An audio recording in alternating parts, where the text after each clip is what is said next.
to the virtual world of the Eastside Freedom Library.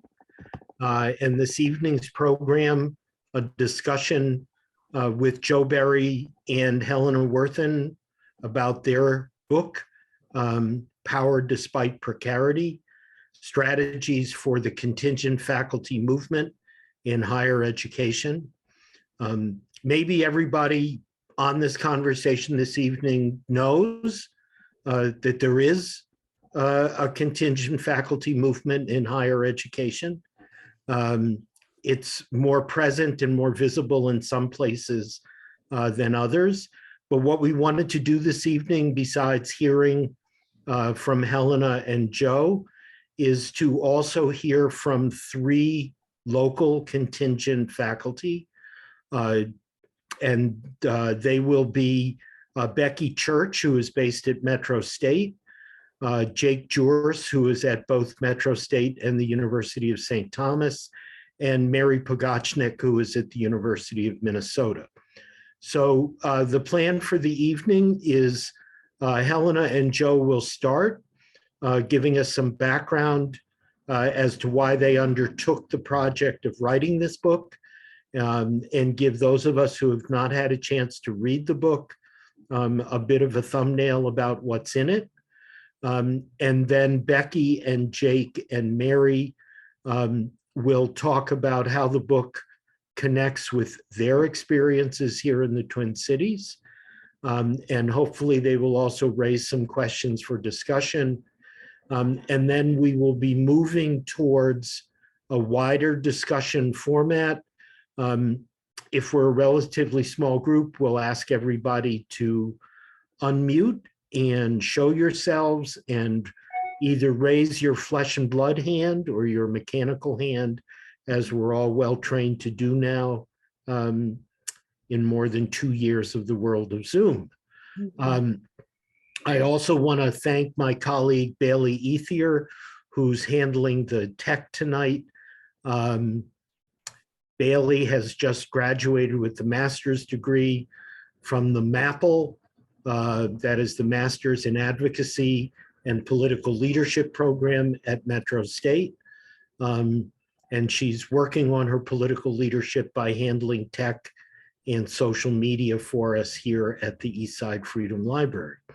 So I'm going to turn things over to Helena, who's going to get us started, and Joe will shortly join her, and we'll learn about this wonderful new book, Power Despite Precarity. So Helena, you're up. Thank you, Peter. It's wonderful to be here, and thank you for all the work that you've put into organizing this, and to say nothing of the Eastside Freedom Library, which is a wonderful, wonderful phenomenon and kind of unique in the country.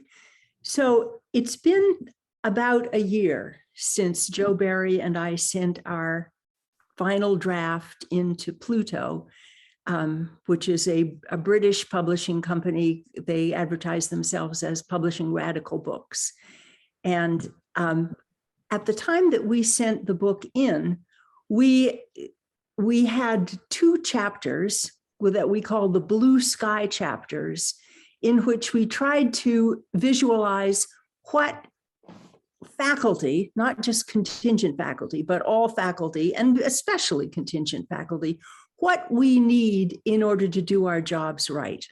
So it was supposed to be a 360-degree circle around the material and social resources that faculty need to have in order to do the job that a university is supposed to do.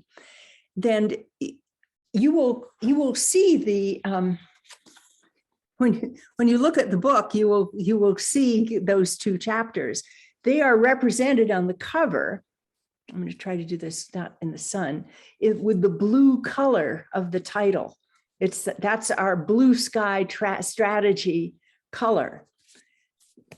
However, this was a year ago, and a year ago, we had not really seen the Amazon organizing or the Starbucks organizing or the strike threats that took place at Harvard and UC AFT, or the Columbia actual strike. And when in the middle of the summer, Joe found himself participating in an organization called Higher Education Labor United, or HALU, he called out to me from the other room and said, hey, you know, these people have a vision that is bigger than ours. You know, something has happened that has gone beyond what our biggest and most concrete and specific vision was when we wrote this book. And that is still happening. In fact, one has the feeling that the labor movement, and especially the campus labor movement, is spreading and deepening and accelerating. So we were phenomenally lucky to have this book ready to come out last August, you know, right before school opened and right before groups of faculty were going to be buying it, as it turned out, for, you know, for forming study groups. And we have mainly since then been trying to keep up with the boat as it moves forward, or keep up with the wave as it moves forward. You probably know that Joe does this thing called CoCal Updates. That is an old tech email that goes out to a couple thousand people every 2 weeks, and people send him stuff that gets put on it. So he is tracking things that happen as they go on. All of this is to say that this book is really is about strategy. Joe's first book was about organizing. That was Reclaiming the Ivory Tower, which was published by Monthly Review Press in 2005. And that was, he made that with a great deal of help out of his dissertation. He did a labor studies dissertation with focusing on organizing in higher ed. And then for a number of years, while he and I were teaching in Chicago and then down in Champaign, and then after we retired and moved back out here, he would often say, it's time for another book. You know, it's time for a book that really talks about representation.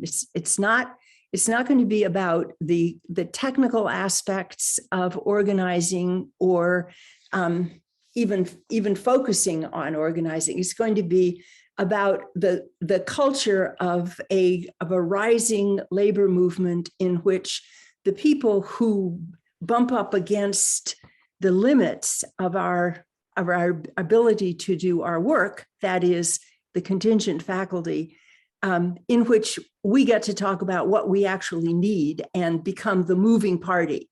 Because we are now, you know, think of us in the 1990s as being 40 to almost 50% of the higher ed faculty workforce. And then in the 2010s, 55, 65%. Now it is, people are saying either about 75% or it's over 75% of the faculty workforce is people like us, contingent faculty. And our view of what that work is like is the view that should actually matter, you know, that should lay out the strategies for going forward, for what we're going to do, and what we're going to be satisfied and what we're going to be pushing ahead for.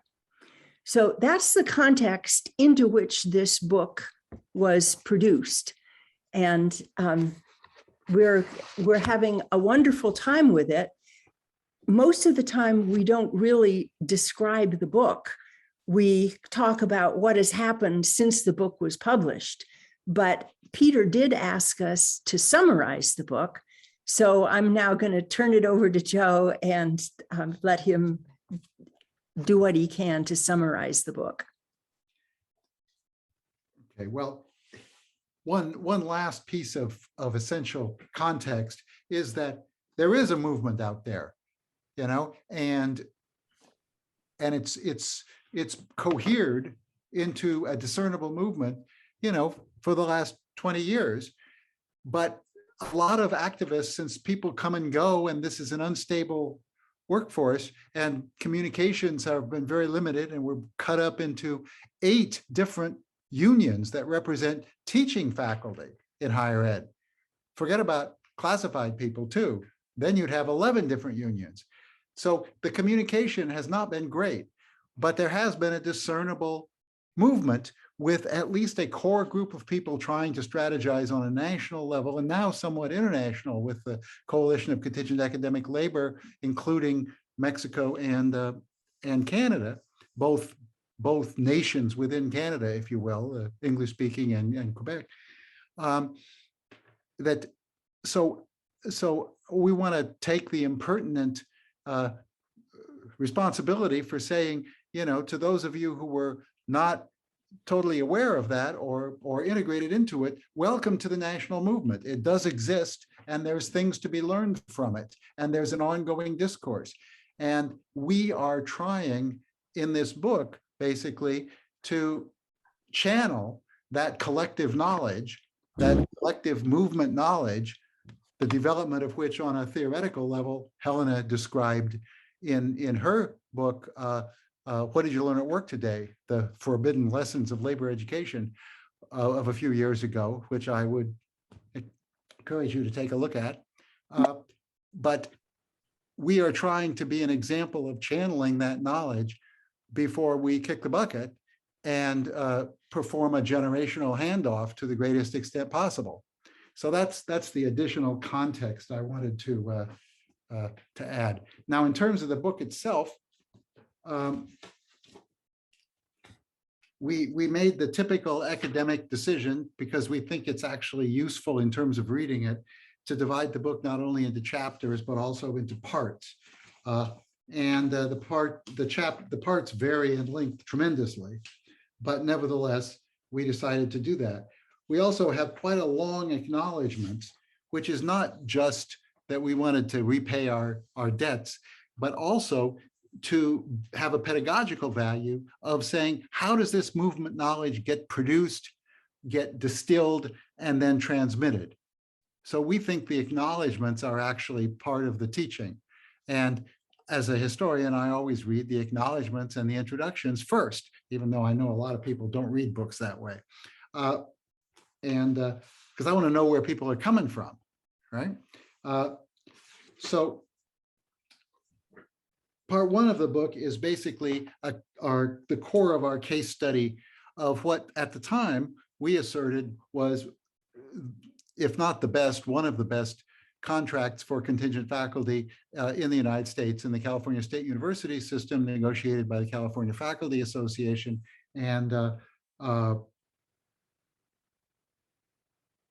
a 40-year period, basically, from first organization and first passage of a law to recognize the organization, and then contested election, which ended up being decided by less than 20 votes out of 16,000, with the union that really didn't want us as contingents, didn't want us covered by the law, didn't want us in the same bargaining unit. They won the election because the other union, the AFT local, basically didn't go all in on organizing contingents and get their votes out, made the same kind of mistake that I would say the mainstream of the Democratic Party frequently makes, as compared to Bernie and the left. Side note of unpaid political announcement, which you can take or reject. But in any case, that's what happened. And then that union needed a revolution in order to basically serve its members, and especially its now majority contingent members, toward the end of 1999-2000. And that revolution took place with the support of the lecturers. That's the name of the contingents in that system. And as a result, ended up as one of the few faculty unions, A, with a credible strike threat, and B, with serious contingent leadership within the union, not just among themselves, but among the union as a whole. and a leading role, I would say, politically and in the organization for a whole variety of reasons that we delve into rather deeply, partly with the assistance of my original co-author, John Hess. Helena sort of took us up to the edge of where we started the book, but it was originally our retirement project, the two of us. We were old friends back well, he was actually my teacher in the 70s at San Francisco State. And that was, but we both ended up spending years organizing contingent faculty and representing them both as a member, as elected officers, and as staff, union staff. So, but unfortunately, he got Parkinson's and became less and less able to mobilize his mental faculties. And so luckily, Helena was willing to step in because I would have never been able to finish this book by myself, just as I would never have been able to finish my first book by myself. Helena, as a novelist, actually knows how to construct a book-length thing and finish it. Whereas most of us with, even people with PhDs, that's basically the only book we've ever done. And we were, shall we say, novices, to say the least, in that regard. So we tell that story over that whole time, particularly through the experiences of John Hess and those he had contact with. He came out of San Francisco State, which was the most, generally speaking, the most advanced campus of the 23 of the California State University system. We're talking 15, 20,000 faculty and hundreds of thousands of students. Then part two is our summary of the history of higher education in the United States, very compressed. But we summarize it as being a history of 4 transitions, starting in the 19th century, where higher education went from a tiny niche of elite people teaching other elite people to be elite people, all the way back to Harvard in the 1600s, becoming more of a mass phenomenon, and the needs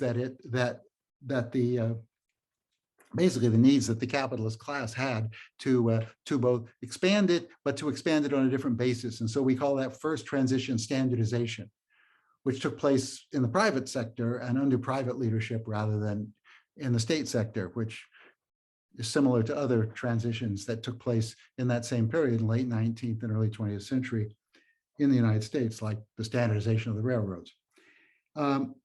The second big transition that we list is the expansion that took place particularly after World War II with the GI Bill, with the need to keep people out of the labor force, and fearing the next depression, and many other reasons. But each of these was the result of conflict of class forces, and that resulted in something new coming out of it, right?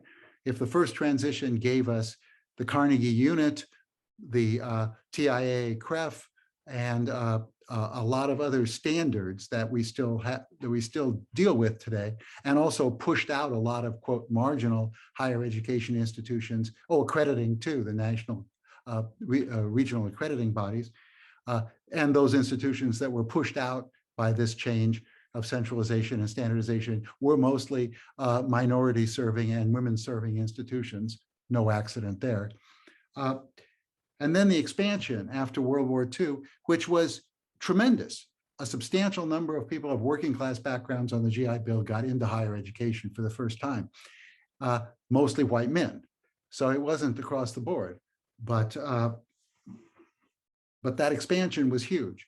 And then as a result of that expansion, a lot of those people wanted their kids to go to college. And so their children, the children of the World War II generation, the so-called baby boomers, namely me, and Peter and Helena, of that generation, we came into higher education and created a movement, partly and largely inspired by the civil rights movement from off campus. And then as it came into the campuses and had many students involved in it, most especially the 4 freshmen at Greensboro in 1960, was nice for historical cut, right? 1960, right there at the edge of the decade, began the whole period that we call the movement transition, which both changed higher education internally in terms of curriculum and stuff, and also in terms of access externally, and huge fights, right? Some of us were a part of those fights, and we're very proud of that history. Luckily, one of the peaks of those fights was the strike at San Francisco State, the biggest, longest student strike in the history of the United States, which laid the basis for the kind of struggle among the faculty and the organization of the faculty that we are particularly studying. The third transition we're talking about is then that movement. And then the fourth transition was the reaction to that, both the neoliberal contraction starting in the mid to late 70s in many ways. And the way that was implemented in higher education was especially through casualization of the faculty. And we argued that the casualization of the faculty happened because it wasn't a plan at the top, but it happened because of four particular problems that middle and lower level administrators were faced with, and casualization of the faculty helped them answer all those problems. And just to summarize them quickly, the problems were: one, declining public investment, and a declining investment in the profit crisis, and the declining donations to the private sector. So there was a financial problem in terms of wanting to cut labor costs. Two, they had a much greater need now for flexibility, because a much higher percentage of students were coming in as reentry students, as part-time students, women coming out of bad marriages, and the feminist movement having given women the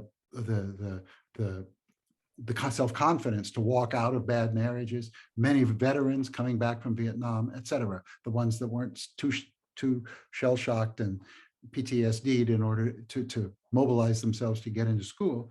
And of course, the tremendous number of BIPOC folks who, because of the movements, were now getting access. So that was an instability, and they needed a just-in-time faculty for a just-in-time student body. Third, there was a rising tide of unionization, first among K-12 teachers, but then also among higher education teachers. And and casualization helped to frustrate that, creating a two-tier system. Not that all the administrators, or even most of them, were aware of these strategically. This is retrospectively looking at it. They were making one decision after another in a short-term way, but they became addicted to casualization as a strategy. And the fourth one was that because of the access that the movement had demanded, you started having a different pool of people getting through graduate school being part of the potentially faculty labor pool. Still mostly white, still mostly male, but substantially mixed. And that allowed them politically to defend having a degraded faculty, because these aren't upper middle class white guys who had historically been the vast majority of the faculty. And so the traditional perks and conditions of faculty, including job security and tenure, could be taken away more easily politically, because these are obviously lesser people. Right? These, of course, were problems that casualization solved for administrators and for management.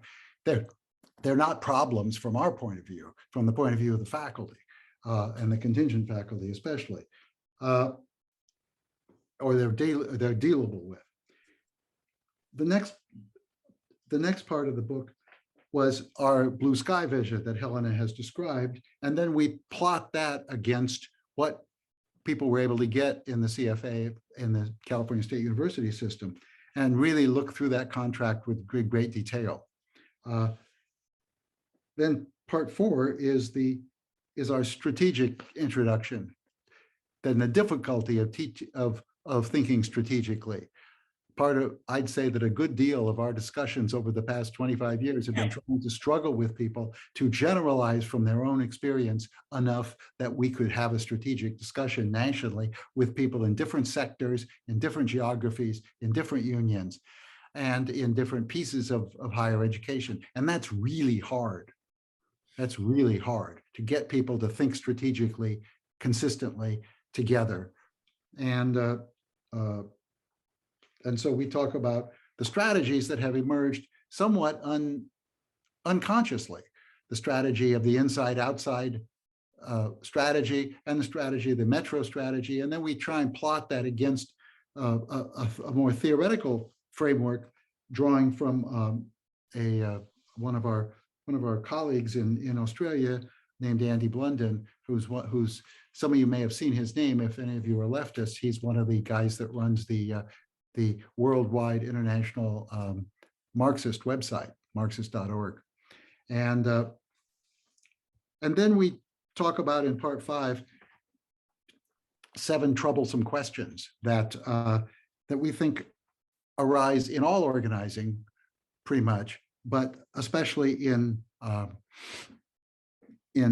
contingent faculty organizing. And there's sort of an attempt to link, between tactics and theory.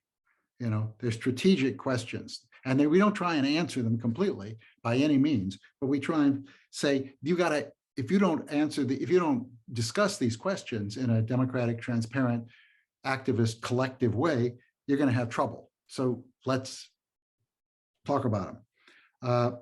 Our imagination is that a study group could spend one session on each of these questions. And then finally, we project into the future from a year ago, using the power we have, and make basically 2 lists, one of hopes and one of dangers, which overlap, of course. And then we finish the book with a little bio of John Hess. And because we're academics and we want people to use this book as a reference, not just to read it through like a novel, we have a list of essential terms, we have a bibliography, we have notes, and we have an index that we fought with them to make sufficiently detailed to actually be useful. So I went over my time, I can tell, but anyway, that's the summary of the book. And Helena has a Cheshire cat smile, like she knew I was going to do this, but she handed me more than we had planned that I would do. You were going to do the first half of this originally. Oh, okay, never mind. So anyway, that's our summary, and I think that's what we got to say right now, and we're sticking to it until convinced otherwise. Thank you both. So our first commentator is Becky Church, who is a medieval historian and contingent faculty member at Metro State. Becky. Thank you, Peter, and thank you for including me in this, or giving me the opportunity and giving me the book, because it has been a wonderful, just reading through this book has been great, and I'll explain why. And thank you to Helena and Joe for writing it, and thank you Eastside Freedom Library for everything you do and for organizing this and maintaining this. Bailey, thank you for what you're doing. So yeah, I'm just very happy to be here, but I want to just introduce myself. Yes, I'm medievalist. I kind of wanted to explain a little bit like how I end up here and talking about this book about contingent labor history and strategies, etc., because it's really not in my wheelhouse necessarily. I'm late in life PhD in history. I've taught at various institutions as a contingent, mostly state schools, but some private colleges. And it's more out of orneriness and frustration after observing that tenured faculty, their ambivalence about contingent faculty working condition is what it feels like, and their unwillingness to put much at risk in order to change things, even though it threatens the institutions that they and the learning that they have dedicated their lives to, but I think they are also seem to feel, it feels like they're in a defensive crouch. And somebody who doesn't believe that defensive crouch is a way of changing anything. So, anyway, so that's how I kind of ended up here. I'm pre-modern history, so there's not a lot of specific knowledge to draw on, but I do have an understanding, as any good PhD in history, a good understanding of politics and power and institutional development and how institutions fail, that I can draw on. So it gives me some instincts in this work. I'm currently at Metropolitan State University, and I have been a community faculty vice president. Community faculty is what they call our contingent faculty. And I've been the vice president, which is a union officer position, for 4 years. And I am happily turning over the reins this summer to Alvaro, who is here with us, and hopefully he'll have some good questions for you all. And so I have been mainly just flying by the seat of my pants and on instinct for the last 4 years, trying to do a bit of good for the contingent faculty. And so I think I bring to the reading of this book is just my experience in the trenches in a unionized campus where contingent faculty are represented technically, but clearly aren't represented, as it's mainly in the hands of tenured faculty, is the way the union is structured and the way our contract is structured. It protects them, and there's very little for the contingent faculty, the protection of the contingent faculty. So now to turn to my thoughts on this book, I found it was wonderful, and I want to thank you again for writing it. I was underlining and putting exclamation points and stuff all the way through it, because it really reflected the things I've been struggling with. And I didn't really have a framework for what I was struggling with. So it was very helpful to me to get sort of the background, the historical background that you brought, kind of the first person narratives that you brought into the book. And then see how it fits in sort of the evolution of higher education, but also contingency and other trends that you brought into the picture. And it gave me a sense of how we might do something similar in the institutions that I am working on, that it was possible. So many ideas I had coming out of it.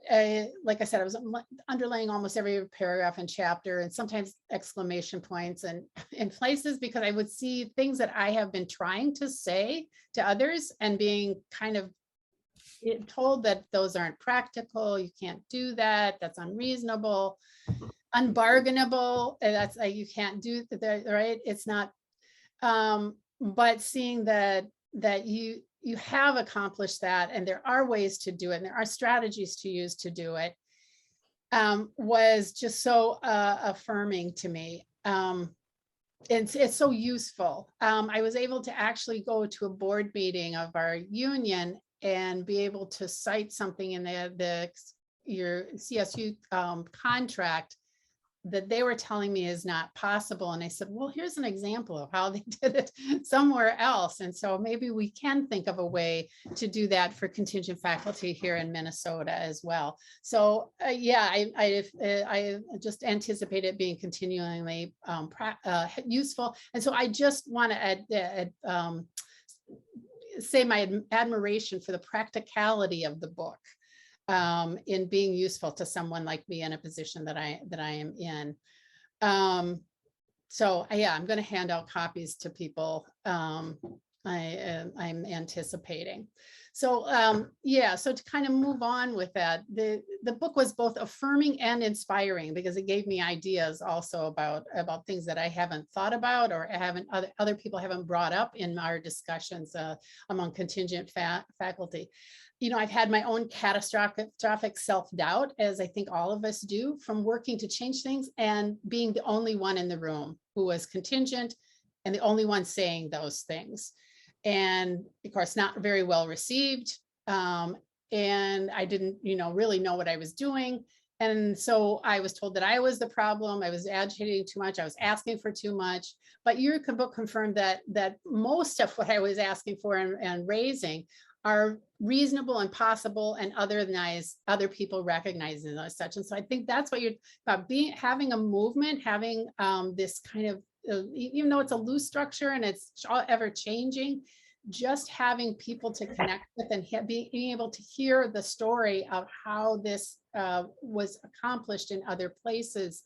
The revolution that you talk about in the California state system, this, was just very affirming and inspiring for me. So I was going to list some of the things but I'm not going to go into those because I don't want to take up too much time. I want to make sure that other people have a chance to talk. But just that was one of the things I most appreciated about the book. There was a quote that stands out to me, and that was what you put in, a Mario Savio quote that says, there always has to be at least two of you if anything is going to change. And that just resonated with me, because having spent the first couple of years of my experience and in being in this union, being unionized was wonderful. It felt like, because at least it gave me somewhat of a voice. But then I realized how constrained that voice was by the structures that were put in place. I was usually the only person in the room that was talking. Things were set up at times that were not convenient to contingent faculty because they're all over the place. They would structure committees so that, we'll get one contingent faculty on there, and then you say your perspective. Everybody either ignores it, argues against it, votes it down, etc., or even gaslights you into thinking that that's not good for you. You're not experiencing what you think you're experiencing. So all of those experiences were things that I had. So that quote of, there must be at least two of you in the room was like spot on. And that's, so something I can take into further organizing in the spaces that I have access to. And it helps me it helped me to feel not crazy. Yeah. Which I gotta say, there were times when I felt very crazy. But there were also ideas that I had not thought of, and I don't list them all, but one of them was unemployment vets for contingent faculty. This never came up in our discussions, and I thought, why not? That is such an important point. When we're being, the Metro State faculty who are contingent are essentially hired and fired every semester. We have no permanence at all. We have no protection against being let go. And as such, we should, but we're employees and we're members of a union. We should have some unemployment benefits for those. And maybe that, that might even push back on some of the, ease with which they fire us. And the idea of a clause in your contract that has just cause termination for contingent faculty was also something that was kind of mind blowing to me. And then the other thing I just want to highlight is you talked about as part of the process of California State going through this, they did some sort of visioning of a different vision for higher education. And a lot of that energy came from contingent faculty. And that was very inspiring to me. I thought that would be something I would like to be part of or see happen on the campuses that I've been on, because we get fed this corporate, run it like a business, must be very competitive, very austere, austerity, that's presented to us by administrations as this is the way higher ed has to be. We have to, it's new and you have to be very competitive now. It can't be anything better. And it has nothing about the actual working conditions and the actual learning conditions that are needed and for students to actually thrive and to give our students the education that they need to function in the world that they're coming into. And so it really excited me. On the inputs, outputs, the inside outside strategy was another thing. It took me a little bit while to get it as I was reading through it. I think you started bringing it out fairly soon. And then it took me well into the book before I kind of understood exactly what that meant. But I realized that there's some areas of our union organization where we have carved out that space. We have a caucus on our campus, and it's contingent faculty only. And it's one of the best spaces to be in. We have our own social events, et cetera. So we kind of have our own organizing going on of contingent faculty that then lets us talk honestly, support each other, hear about problems people have where they can, really air their frustrations and their difficulties. And then we can think about ways, how we then push that forward into the rest of the union, try to present it to the rest of the faculty to see if we can get some movement. What do we need to change? And it's been, that has been kind of the life-saving thing for me. And I did not realize that was part of an inside-outside strategy, is that we have our space and we're able to organize within it without being bothered by the rest of the structure, but we still are also able then to feed that into the inside, operate within the institution too, to try and change things. If I'm actually now understanding the inside outside strategy correctly, but that was a useful kind of construction for me to understand. And that's, we have had pressure to change that in our structure. So I'm just happy that, and now I have a good explanation for why it's important that we keep it. Some other things that I found inspiring is the way you brought in the struggle outside of the union and outside of the administrations to put pressure kind of independently on the administration by going to their meetings and raising issues in sort of public forums and kind of taking the fight outside. Our union tends to be very sort of old school trade unionism, where they have fairly comfortable relationship with the administration, and everything is sort of done in these sort of spaces where the rules are defined and they all act, play their role. But there's not a lot of, even in our lobbying efforts, where the issue is raised that even according to the state of Minnesota's own laws, our universities have been chronically underfunded since the 1970s or 80s, but definitely in the last 10 to 15 years, they're not funding it. And what that does is create the situations, the conditions that you talk about is why contingency is the solution for those, people who are trying to manage and actually carry out the business of the university. They have to, they don't feel the contingent labor is what solves their problem. But then we've got a union that's actually arguing to raise tuition. Oh. And I know, it makes me cry. Because, yeah. Because not unique. Yeah. There just doesn't seem to be a strategy for pushing outside of just these very constrained lobbying for specific projects to approve our budget. It's just very narrow lobbying targets, and not taking it outside to the broader public and say, hey, we are underfunding these institutions. They're at risk.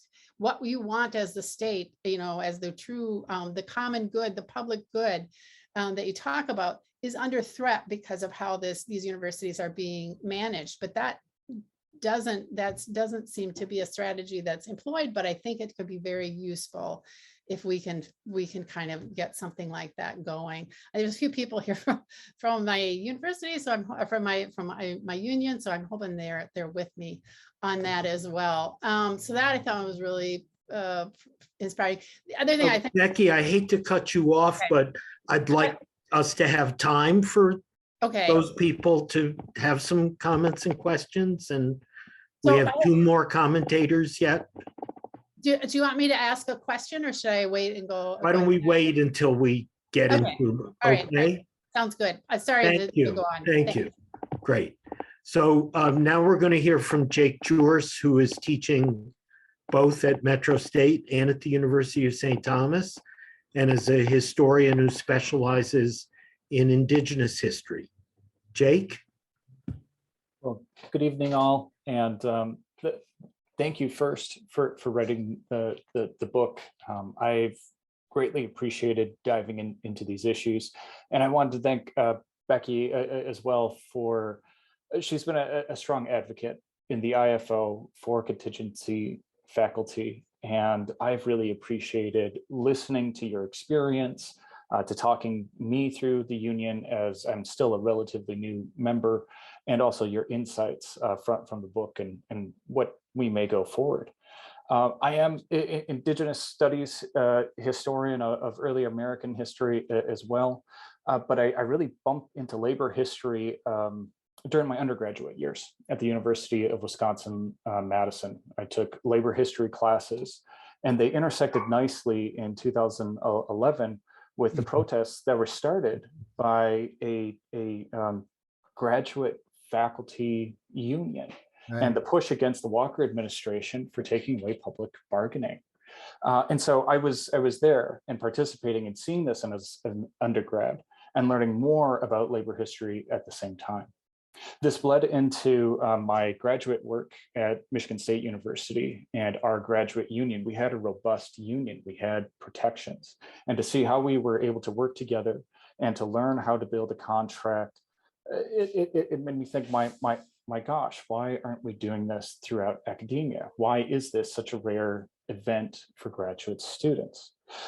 Moving rapidly on to through postdocs and now contingency, and reading this book, I was thinking, well, what's going on? What happened in the California state system that hasn't quite worked here in Minnesota?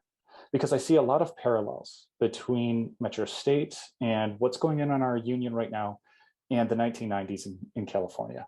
I see a great deal of parallels, and I think Rebecca was already hinting at these. And I suppose to really condense this, the issue is short-term thinking. It hasn't necessarily been a strategy on the part of administration or the union, but it's you make one decision and you're not thinking long-term how this might affect. You're making the next decision and you have this dominoes of where you get to where we're at. This reduction in spending on university education and not thinking what's that's going to look like for long-term growth for students, but also for faculty who are working in these positions. And so my question for you, when we come to this, we're thinking strategic. How do we help people think long-term? Not necessarily administration, not necessarily politicians, but in our own unions. I don't think we're thinking long-term enough. So how do we communicate that? And the key issue I see there is that as a contingent faculty, Rebecca's hitting it on the head. Sometimes I'm at Metro, sometimes I'm not. We lose institutional knowledge every single time one of us is not rehired, and every single time a union member is not rehired. And each of those pieces really breaks our puzzle apart. So what are our strategies to create institutional knowledge within the union itself that's protected by the union so that we can actually have these long-term thinking and planning connections? That's where I'll leave it. I know we have a lot more people to get through, but thanks all. Thank you so much, Jake. That's definitely something for us to focus on. Our third commentator is Mary Pogochnik from the Department of Spanish and Portuguese at the University of Minnesota. Mary? Hello, everyone. Hi. Thanks for everyone who's here and thinking about this, and certainly to the authors and to CFA for showing the way. I want what all y'all have, which is a union for instructional faculty. I think part of what everyone's mentioned, and again, I'll thank Joe and Helena for talking about this sort of preparing the next generation for the future, and this idea of, you know, Jake, this long-term vision and communication and sort of honorable interaction with each other has sort of been left out of this conversation intentionally. Sort of like, I'm sorry, I don't know, Barbara, who you are, but everything you've written in the chat, ambivalence and ignorance, kind of gets there. And then I think you wrote listening because you were listening, but it also fits with this. There's some intentional non-listening going on. All that to say, my experience with this is that I've taught for 20 years at the University of Minnesota on a non-renewable contract. I'm considered contingent faculty, or P&A, professional and administrative. And we tried to unionize, in 2016 or 2015 or so, folks from CFA came out and hung out with us and talked about what they were doing and what they do, and how you have to consider things or approach things from a good for everyone sort of standpoint, and a long-term sort of standpoint, and a preparation for what's coming standpoint, in addition to acknowledging just historical reality of everybody's institution, examining your documents for colonizing language, and allowing your students to actually be the allies and the drivers, which is what has happened for us, or for me. When that unionization drive got crushed by administration, a lot of us just kind of kept meeting together on Fridays, and we are now called the Minnesota Higher Education Worker Center. Wow. Yeah, it's really cool. Oh, and thanks. Yeah, I see Scott and I see Kate and I see some people from Heather, folks who I've been working with or seeing around, and it's great to see you here. This is funny. This is kind of unexpected, but the point is, everything y'all have been speaking about is how to have students be the allies. And in our case, we are lucky enough to have some students who are connecting with things like the land back movement and the food sovereignty movement, and applying that critique to the U of M, and including our frontline workers, our Teamsters, AFSCME, the staff that do the most to care for our space and keep us healthy and keep us safe, are also the people who are most precarious. I know it's outside of academia, but connecting all these things. And again, those are the people who are the most vulnerable, even though contingent faculty are, of course, vulnerable. But connecting through the precarity, like y'all have been saying, it's power in precarity, as long as we're thinking about the future and the circle around us and how we are all kind of connected. To not get too mushy, I just want to call out the AAUP, the state of Minnesota, that has been amazing on the Twin Cities campus. They intervened when administration wanted to have the people who earn $40,000 or more take a 10% pay cut to help with COVID. And the Twin Cities AAUP folks stepped in and did the math and pushed it to 60 grand and up. So people like me didn't have to take a 10% pay cut along with my non-renewable contract during COVID. So yeah, I have a question in addition to a bunch of gratitude, and it's about grad students and how grad students organize and are so energetic and do so many things. And they're the same people that want tenure. Usually there's sort of it's always been for me personally a bit of a what's going on there. And I know there's some folks actually on this call that could answer that in addition to anybody, well, and to everybody. Yeah. I feel like everybody went on a little too long, and I apologize for myself doing that. Thanks for listening. Oh, Mary, thank you. Let me just start by asking Joe and Helena if there's something brief that you want to say in response to what you've already heard. And then I'd like to go to the assemblage that's with us tonight. And I think, as Mary has said, there's a lot of knowledge in the people who are on this call with us this evening. So Helena and Joe, anything that you want to come back with, add? Go ahead, Helena. Okay, A, thank you. And B, as Mary was talking, I was starting to say to myself, wow, do you think these people could get together? I mean, they're from at least 3 different places, and here they are all on the same screen, and they seem to know each other. And then as Mary talked, she started talking about the Minnesota Higher Education Workers Center and all of these concerns outside the university that these people are involved in. I just want to make sure that you get connected in some way to Higher Education Labor United. I mean, it sounds to me as if as I'm looking at the screen, I'm looking at a core of people who already have a ball rolling in a pretty wonderful, generous way. And it would be helpful, mutually helpful, if you would be connected to in some way. I mean, they're just forming right now, but if you would connect with higher ed, with HALU, it's called. Yeah, I want that. And this is the power of the library. So thanks, Peter. Yeah. Yeah, making connections. Joe, anything you want to add?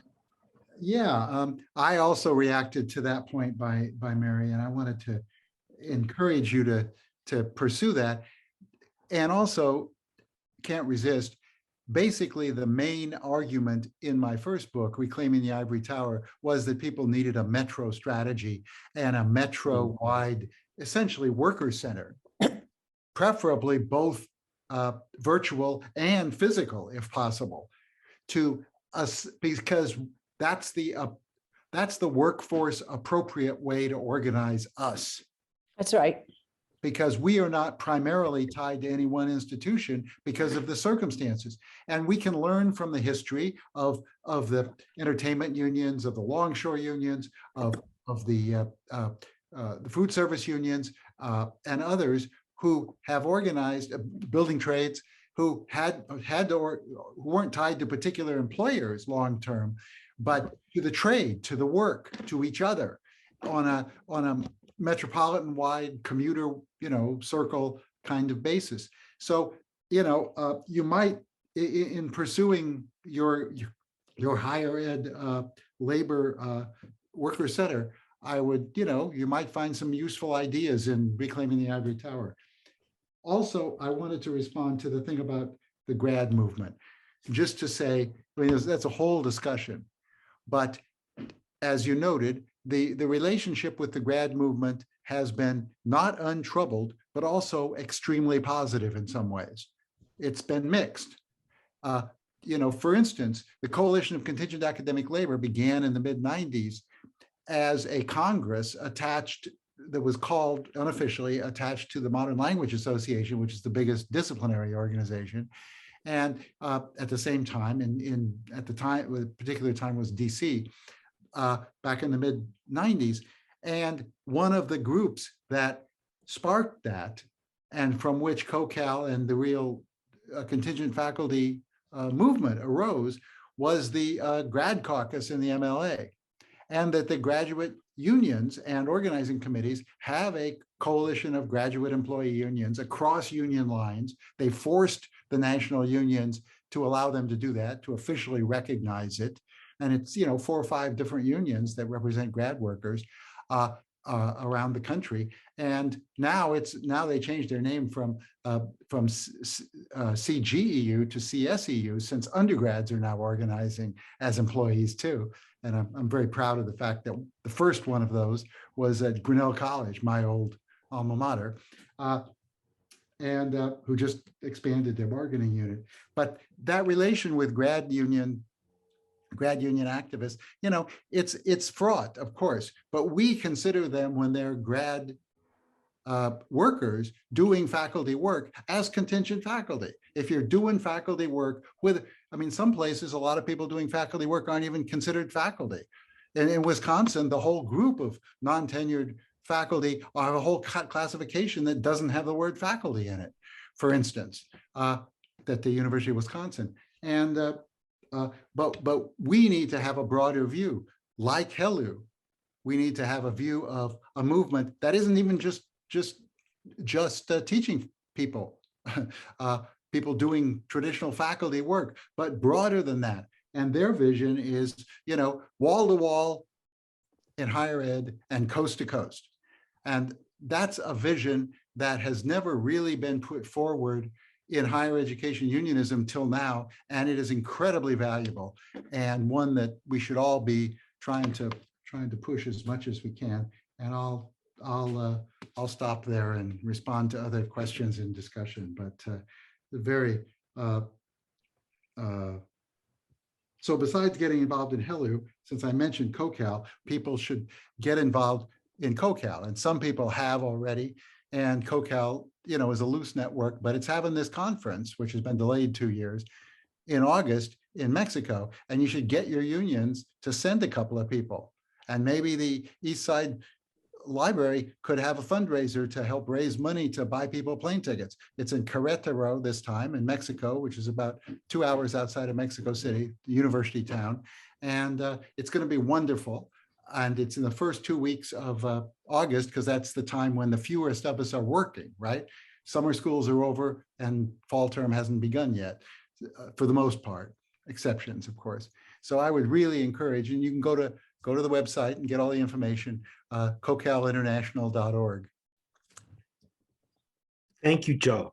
And I know that some of us have been having conversations about planning a picnic in the next couple weeks before Memorial Day to bring people together from the different institutions and the Higher Education Workers Center. We could certainly then make a plan to do a fundraiser to get people to Mexico for the conference. Thank you. Wow. Yeah. The other And, thing that, I was going to say, the other thing that CoCal does, one other thing, is my news aggregator that Helena made reference to is called CoCal Updates. And I'll put my email in the chat, and people can just send me an email and say, add me to the list. And you can, and I'll add you to the list. It comes out every couple of weeks. And so why don't we go to gallery view? And I want to encourage everyone to unmute your video so we can see you, and unmute your mic, and raise a flesh and blood hand or a mechanical hand if you would like to make a comment or ask a question.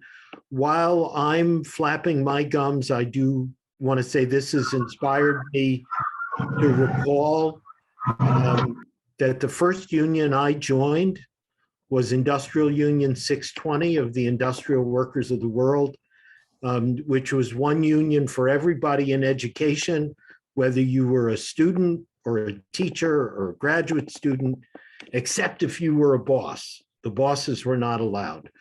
And in the last week, the wonderful movie The Wobblies has just been released in a remastered form, so you can all learn about the philosophy of and organizing strategy of the IWW. So I'm a dual member. there you go. I'm also a member of the IWW. Right, double headers, we call that, Joe, double headers. Yep. Yep, the red card in the back pocket. Comments, thoughts, questions. Mary has identified a bunch of you as being involved in organizing at the U, and love to hear from more of you about what you think about what you've heard tonight or what you've been experiencing. Who would like to start? Yes, Heather, please. Hello, nice to see familiar faces, and nice to meet new ones tonight too. I just want to say really quickly how much I love the idea of us being in allyship across universities, especially since we all exist in so many places at one time. It makes tremendous sense to me. It seems overwhelming to me, I'm not going to lie, but I think it's really smart. And I just want to say I'm totally down with that, and I think it's great. So thank you. Great, thank you, Heather. Barbara Gruber. Hi, thanks for doing this. We have a union. Our union is more of a labor union, and they decided to go after higher ed. And I teach at a couple of private colleges, but they also have some community colleges. They have workshops for unemployment that are specific, that help people answer questions, because unemployment isn't made for people who teach at 5, 6, 7, 8 different places and have a freelance job or another part-time job. So they help you to answer those questions so that it can work. It's been pretty great, but we just got done bargaining a contract, and one of our hurdles was the union, where they insisted that we extend the contract until we reached an agreement. And we have a no strike clause. So because there was no date to finalize, the administration had no impetus to come to an agreement. It took us a year. And the full-time faculty is singularly unconcerned for the most part. They couldn't even put a link to our petition. We have tried to get the public involved, because we figure we can get these guys, especially like the board members, maybe we can get them on moral grounds, like they'll feel bad paying us 1/4 of what they pay, and even less. I'm at the top of the food chain because I've been teaching for 22 years. But these kids coming in, they're making $3,500 a class for a 3-credit class. And where I teach, our classes are 6 hours long at Micah. So it's a long haul. We got some wins. Our union, it's way better than it was before the union. I got a 30% raise after we had our union. That tells you how bad it is, which you already know. But I think that you're right. I think that engagement would be terrific. And if there's a nationwide, even a worldwide movement, we're not alone. This is we could start a movement like on the Group W bench, and people probably don't even get that reference. Yes. Okay. Group W, yes. Barbara, are you willing to say where you are and what the Oh yeah, union I'm in is? Maryland. In Maryland. I'm in Maryland, and in the chat I put it. We have the SEIU Local 500 represents us. They primarily represent nurses and custodial staff at hospitals, but they're going after the higher ed market. And they are, the unions are understaffed. The unions don't have people. They were going, our full-time faculty at Maryland Institute wants to unionize, and so does the staff.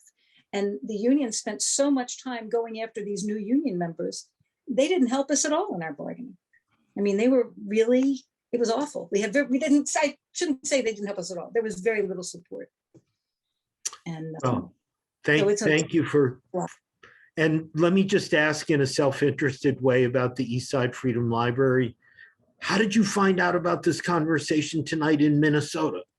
We have the most wonderful person who is part of the union and started the union. Her name is Amy Eisner. She's a poet, and she also does like math spreadsheets and figured out everybody's salaries like over, she's just awesome. And she's the one who put it in our chat, and I'm the one who showed up. Awesome. So, Thank you. Yeah, thank you. Yeah. And let me just mention that if you're not on the Eastside Freedom Library's email list, I encourage you to sign up. We put out 2 electronic newsletters a month about what's coming up. So you can go to our website, go to the header that says get involved, hit mailing list, give us your email. Thank you. So is that Eric that has raised his hand? Please. Everybody, and thank you, Helena and Joe, for being here. And I just really appreciate y'all's book. I'm about halfway through it, and I'm kind of getting from the book that, there's a lot of focus on pushing unions to be more responsive to the concerns of contingent faculty. But we're also hearing, from our comrades here in the digital room that those unions aren't necessarily all they're cracked up to be. I'm at the University of Minnesota, along with Heather and Mary and Zoe and Melissa and probably some others. We have not been able to unionize for the 25 years that I've been here at the U. And I know we've had some other colleagues who are on the call that are calling in from right to work states. And this may be covered later in you all's book. I'm not sure if it is or not, and maybe it's too broad of a question, but I was just interested to know if Joe and Helena, you all had suggestions and strategy ideas for folks who are working at non-unionized universities and departments.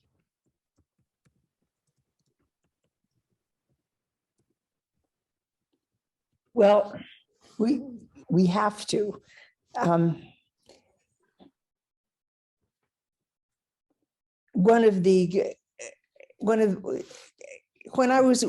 We participated in the Higher Education Labor United Winter Summit, and there were plenty of people at that summit. I think there were 300 or 400 people participating in that who were from places like Texas, where places where the hope of having a union is, way, way, way out of sight. And I would just begin by thinking that one has to unite with people beyond the immediate situation. It's important for the people in Texas to be part of HALU and insist that when we're talking about coordinated bargaining across the country, the people who don't have collective bargaining are part of that picture somehow. You have asked a very challenging question, and I need to think about it more right now. So let's see what Joe has to say. Yeah, well, obviously that's right. But first, I've got to correct your nomenclature. Right to work just means that you can't sign a contract that requires people who receive services from the union to pay dues or to pay an agency fee for bargaining agent services. People use that term to mean a general anti-union climate, or sometimes even to mean that unions are illegal, either in the public sector or in the private sector. And a lot of people are confused about the terms public sector and private sector too, by the way. Among younger people, they think public means it's sold on the stock market, as opposed to a governmental function with tax. I mean, the lack of knowledge and usage of terms, which is consciously distorted by the corporate media and by our bosses all the time to tell us that you can't do that, it's illegal, or it's illegal here, or it's never been done here. And almost always when they say that, it's not true, especially when they use the word never. And all of us as historians should know that. When people use the word never, they're almost always wrong, purposely or accidentally. But with regard to places that, and now after the Janus Supreme Court decision, all the public sector is right to work, technically, right? It's all open shop. It's all, people are voluntary union members, and we still have to represent them under the state labor laws that exist. Now, half the states don't have public sector labor laws, and of course, National Labor Relations Act only is in the private sector. So people are fighting for laws, and we've gotten new laws in the last 5 years in some places, right? But people get those by organizing and demanding recognition, and then they pass laws to regularize that relationship. The people just organized in New Mexico recently, and some other places where, it's not all the Wisconsin, Iowa, Ohio trend of everything going bad.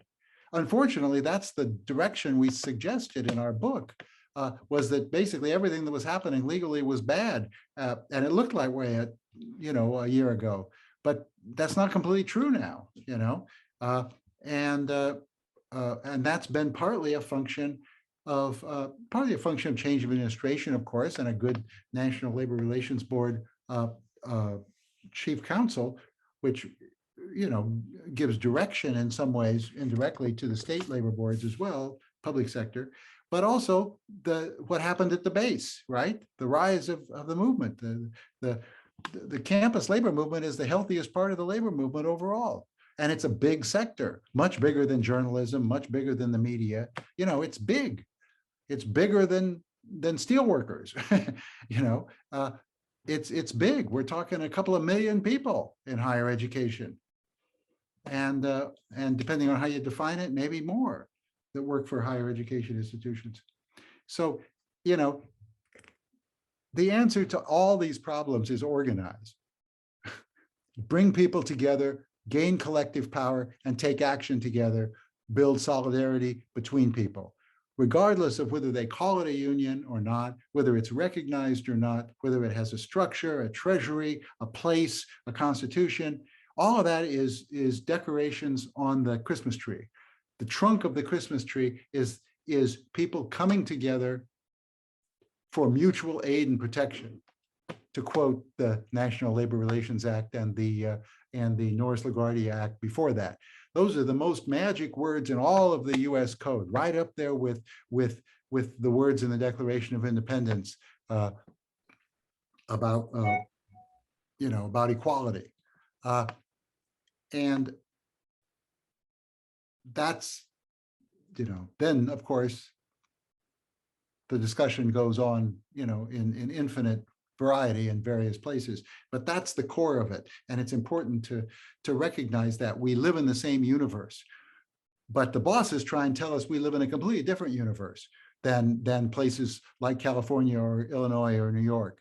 And just like they try and tell us you don't have any unity with other contingents, that they're all so different. Some of them are just working for pin money, some of them are just retirees, there's the techie people, and then there's the liberal arts people, and that's their line.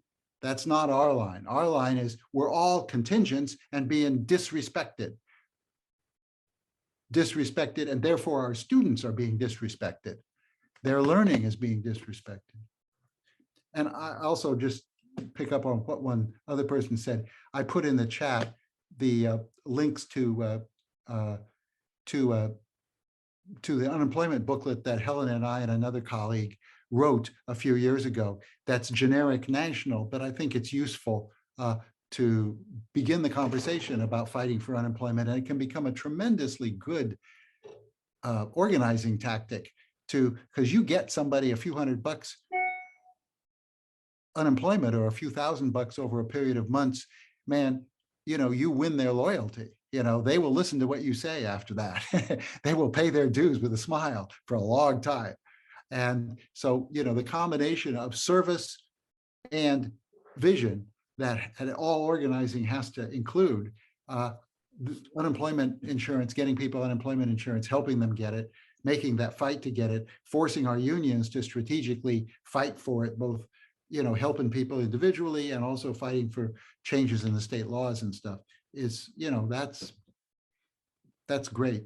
Just like fighting for, single payer healthcare to get the whole issue of healthcare out of employment so that we can actually all have healthcare, because we all know people who have suffered because they didn't go to the doctor when they should have because they couldn't afford it or they were afraid they couldn't. Every one of us knows people like that. Eric's question kind of threw me for a loop because it was such a big question. I want to just throw this into the pot.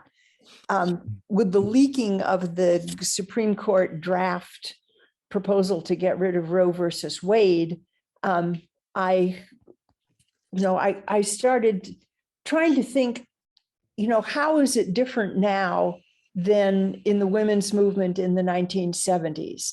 How are women and women's solidarity different now than they were back then?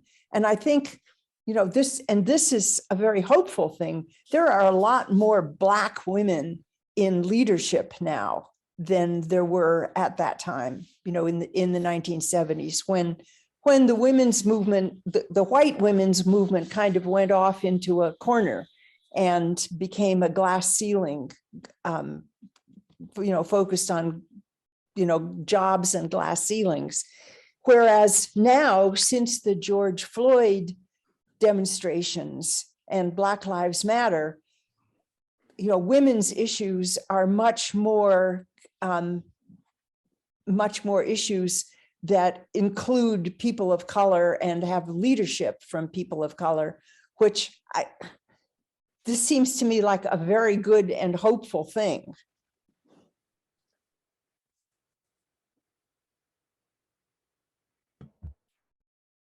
Indeed. I was going to say, partially in response to Eric and some of what Joe was saying, about 2 months ago, we convened a program like this, not about a book, but about bookstore workers. And we had people from 4 different half-price bookstores here in the Twin Cities.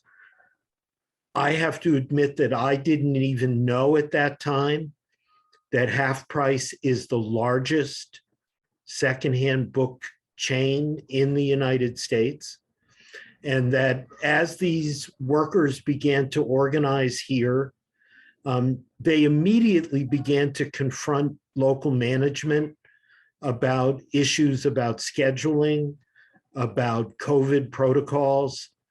And I asked them, did you think that you were supposed to wait until you had formal collective bargaining and were sitting down to bargain that first contract?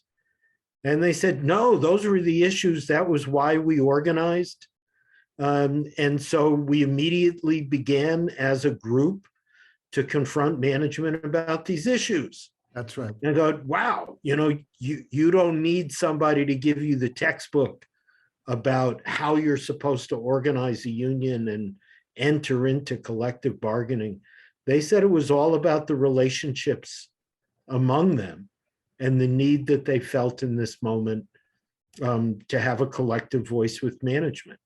So, I couldn't reinforce more what Joe is saying. It's about organizing, and when you're organized, you can call the tune.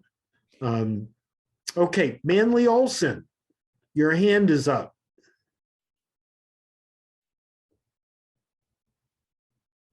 Unmute.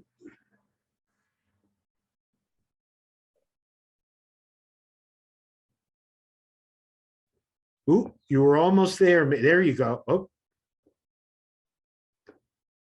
Okay, am I muted now? You're good. Oh, okay. A couple of preliminary statements. First of all, I've been retired for over 20 years, so I'm a little bit out of the current situation. Secondly, I was a dean in a unionized situation for 30 years.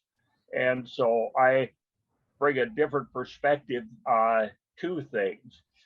But one of the observations I had serving as a dean and serving as on management's collective bargaining for the statewide union was that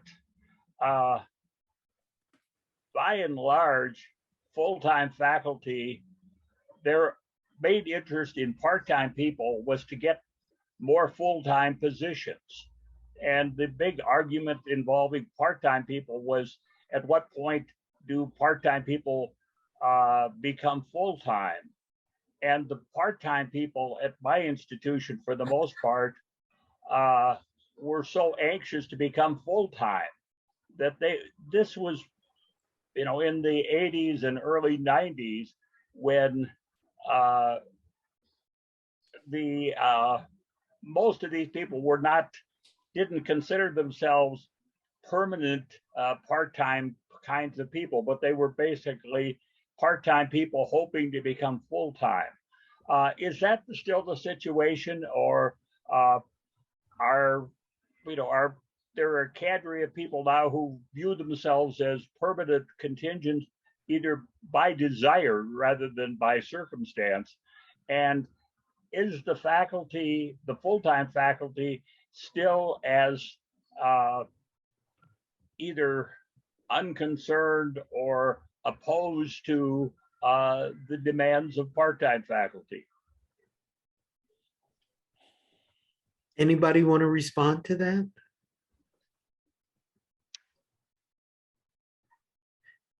Scott, we haven't heard from you. Please go ahead. Sure. I'd like to start just by recognizing the efforts of both Mary and Rebecca within their respective communities. I've known from working at the University of Minnesota and working in the MnState system with both of them, that their efforts are truly invaluable. And so I just want to say here publicly that I'm really grateful for the work that they've done in the past and they do in the present. In response to I'm partially biased in the sense that I work in a department that has actively sought to string along contingent faculty as a convenient labor force. My department has actively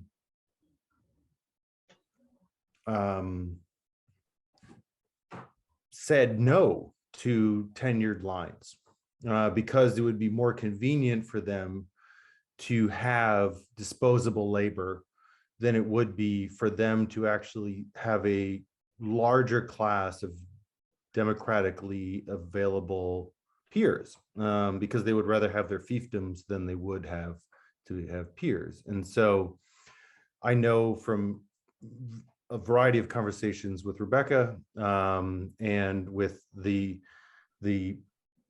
professional and administrative staff at the University of Minnesota, who are not considered to be faculty, that the second class citizenship is very real. And so I don't actually have the same faith to what Manly said, that full-time tenured faculty really care about the contingent faculty that exists. And so kind of coming into this discussion tonight, I actually think that if things are going to change, it actually has to be full-time tenured faculty who put a little bit more skin in the game, to really like put their jobs at risk, because contingent faculty always have their jobs at risk. Thank you, Scott. Alvaro, please. Yes, thank you. So I was going to say, so I'm the incoming VP for community faculty at Metro. I'm replacing Rebecca.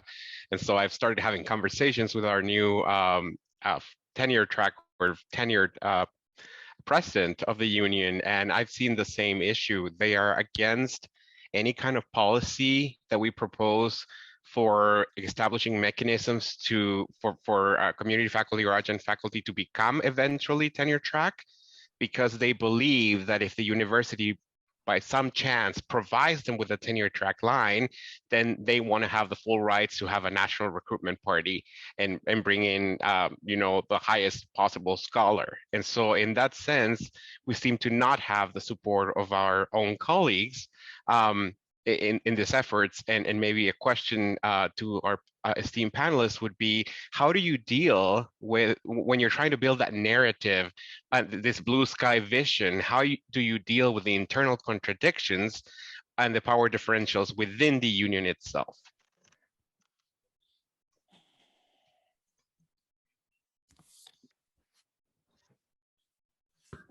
Helena and Joe, do you want to offer a brief response to an enormous question? It makes this labor historian want to go back and talk about the relations between skilled and unskilled workers in steel mills or meatpacking plants, or how the American labor movement through the Knights of Labor and the industrial workers of the world began to overcome strata divisions within the working class that then get recreated over and over and over again. Helena and Joe, we're starting to run out of time. Just anything you want to say to Alvaro? I would say quickly that they never want to give away power. If they can discern the power, they are going to want to keep it as much as possible. Even, do you think, and they will give us money and benefits and prizes and parking lot access way before they will give anybody an upgrading or first consideration, or I mean, sometimes the first thing that a group of contingents can get is an evaluation process. There are places where they don't want to, where the full-time faculty and the union collude to not develop an evaluation process, because once you have a record of somebody doing a good job, then there's a basis for allowing them to continue doing that job. So I would say very quickly that it simply comes down to power. And eventually there's going to have to be a power face-off, which is why we're emphasizing the fact that we are the majority at this point. Joe, you're muted. I would just like to add, it's important to remember who's you and who's us, right? You is the management. I don't like the word administration because there's a lot of people who do administrative work who aren't bosses, who aren't management. So I try and use the word management, but they're you, they're them. Our full-time colleagues are attenuated colleagues, and they are sometimes the immediate problem of our problems. You know, that's true, especially when they're department heads and are in the same bargaining unit. That's a real problem, especially if they run the union, you know, as department heads, which unfortunately is often the case. So your boss is your shop steward, which is, you know, terrible situation. But I think we need to draw a line. Those people are attenuated colleagues. The bosses are bosses. And we have to be clear about that. A lot of contingents aren't, because the instrument of our immediate oppression is often full-time faculty and or department heads who float back and forth between that, or program directors, or whatever the title is, assistant dean, or, you know, whatever the title is, whoever hires and fires us out of their hip pockets. You know,